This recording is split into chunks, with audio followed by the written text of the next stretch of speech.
Thank you, Peter, for your kind words about my work, and I feel very honoured and humbled to be following Peter and Wolfgang in this programme, because I'm a relative newcomer to the entire Australian scene of think tanks and debates about Western civilization. I've been in England really for the last 2 decades, with my head buried in books in the British Library writing about the Reformation, and very much, pertinent to Western civilization, but not really participating in the debate. Things have changed a lot this year. Most people in the room have come up to me and talked about the audit of the history subjects, which has just made such a huge impact on the debate on Western civilization. But my talk today is not really about the audit so much, because I'm actually quite tired of talking about it. So what I thought I would do was focus on Britain, because that's where I've been living for the last 20 years, and that's really where our origins of our freedoms come from, in a utilitarian way. So last year, Professor David Flint gave a speech to the Order of Australia Association about the fact that young Australians are just not being taught about their British heritage. Incidentally, I met Professor Flint on Monday night at the launch of the Ramsay Centre Foundations of Western Civilization programme in Sydney at a very fancy function at the Intercontinental. And I was amazed to meet him, because he's just has a wonderful mind, and I told him that I'd be talking about him in my talk today, and he was very chuffed. So in his speech, he also refers to a crucial golden thread, and Peter, you talked about a similar thread in terms of Christianity. He talked about the thread in terms of it is a thread that comes to us directly from Britain. It started with the Magna Carta, winding its way through Britain through the next 100 years of numerous defining moments in Britain's history, and ending up here in Perth in 2017. This golden thread is crucial because it carries with it the institutions, the laws, the customs, the rules, the rights, the codes of conduct, which determine the way we act with each other and the way we act and with government. And these institutions give us the freedoms. They give us the peace, the prosperity, and everything which characterised Australia as the successful nation which it is today, and which continues to attract people from all over the world. And I think these institutions are taken for granted. And they didn't originate in Asia, and Wolfgang, don't worry, I will be looking at Asia, although it's going to be impossible to fit it on my business card, which already is too long anyway. They didn't originate in the Middle East, and they didn't originate in continental Europe. They came to us from that extraordinary, very damp island, beset by terrible weather, blighted by pebbled beaches, and until the influx of very enthusiastic Australian baristas in the 2000s, thoroughly undrinkable coffee. Very, very terrible coffee. But that damp island's rich and utterly mesmerising history is our history. We have a claim to it. It belongs to us. Its institutions are our institutions, and its freedoms are our freedoms. However, to continue with Professor Flint's analogy, this golden thread is not only fraying at the end, but it's in danger of being severed altogether. Because quite simply, Australians aren't being taught that these institutions came from Britain.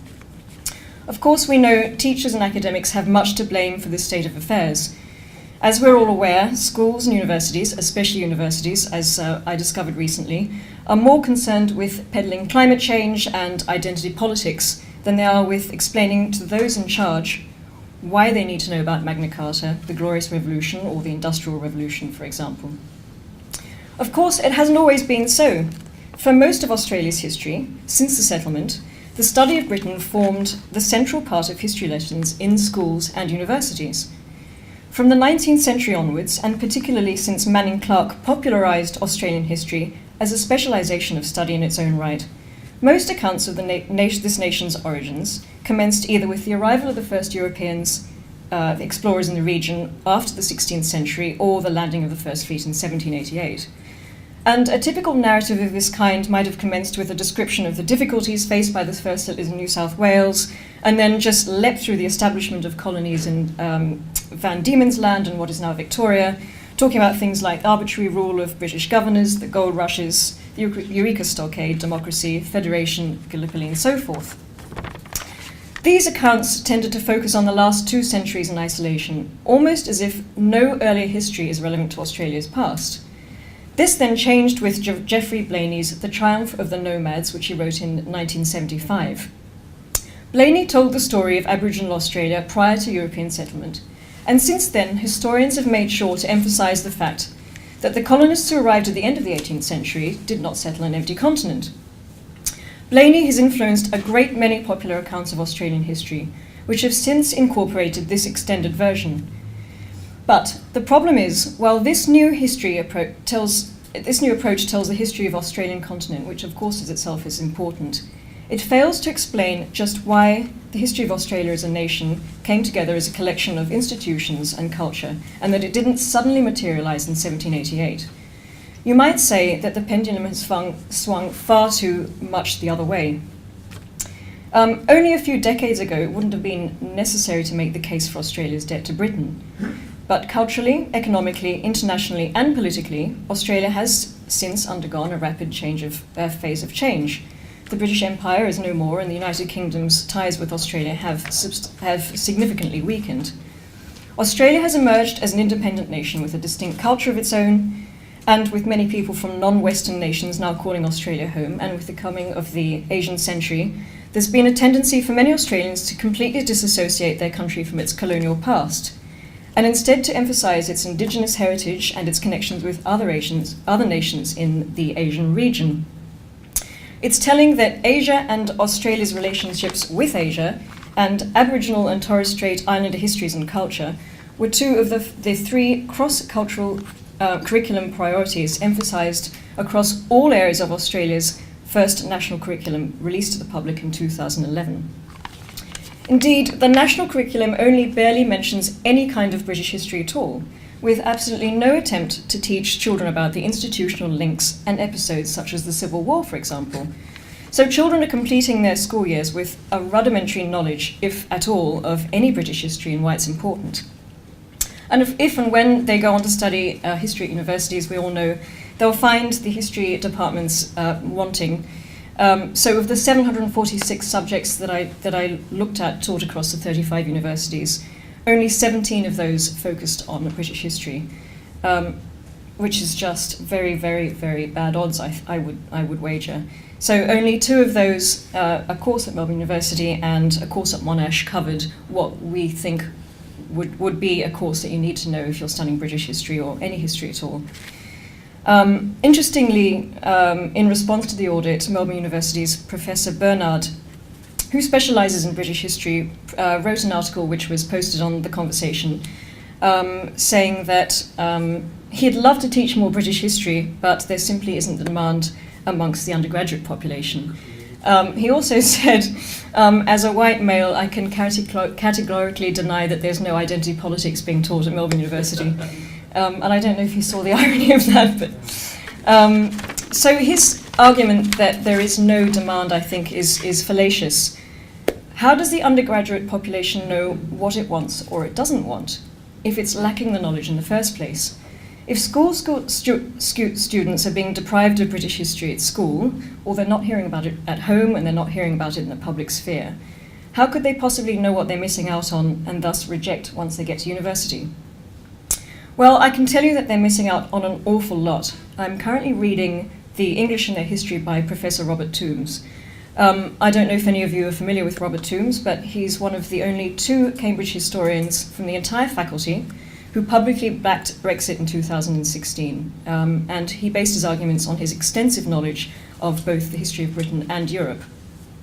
I actually had the pleasure of meeting Professor Toombs in July, and he's since agreed to come to Melbourne and Sydney next year in March as our visiting scholar for the IPA's Foundations of Western Civilisation programme. And he'll be delivering 2 keynote addresses. And I know it's a long way from Perth, but if any of you are in the East, please do keep an eye out and attend, because I think there'll be fantastic talks. He's already done a great deal of thinking about how he's going to approach his discussion of Western civilization, and he's a great man. He's also written a great book. He wrote a 1,000-page monumental book of the history of England, which is just a rich 1,000-page book of facts, wit, and insight. And the more I read about the history of Britain, the more I appreciate how unique it is and how fascinating it is, and how fortunate we are in Australia to have been the beneficiary of this history and its institutions. And one thing that I'm continually struck by is just how much importance the British have placed on and continue to place on the rule of law.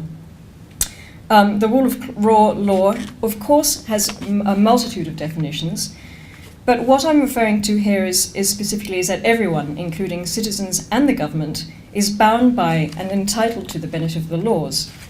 In Australia, we uphold the rule of law in our daily lives. It's a foundation of a fair and just society. There are numerous interactions between the rule of law and the concept of freedom. Following the law creates stability. Predictability in the law allows people to plan their behaviours around the law and gives them freedom under the law.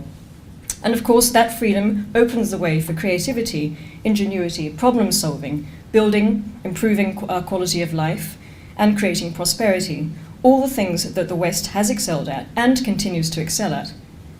I think even to this day, the concept of the rule of law is deeply ingrained in the British psyche. And of course, it has had many centuries in which to become ingrained. The rule of law is the longest established common law fundamental principle of the governance of Britain, and it dates back to 1215, when King John sealed the Magna Carta, and it was in effect, a highly successful attempt to bring the king back under the law. Magna Carta was unique because it was basically a contract between the community and the monarch. It was by no means egalitarian, but it did ascribe certain rights and powers to that community, even to its humblest members. It effectively planned the system that we enjoy in Australia today.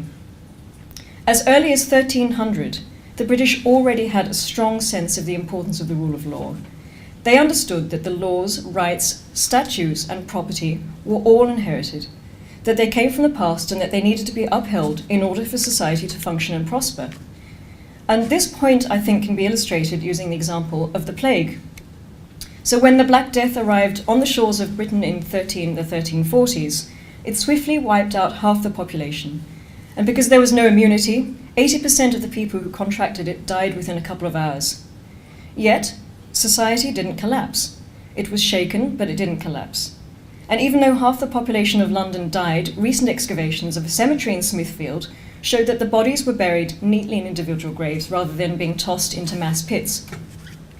Society didn't collapse because King Edward and his parliaments acted vigorously to keep society running by ensuring the laws were followed.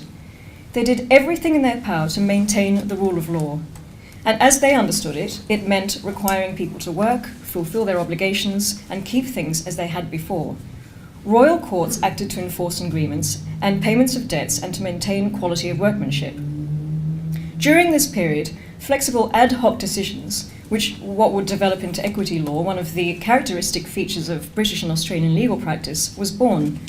Local knights were appointed as justices of the peace, with the task of maintaining law and order and local administration.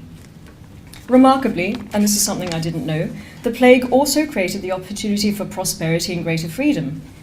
The population had been reduced from 6 million in 1300 to 2.5 million in 1350.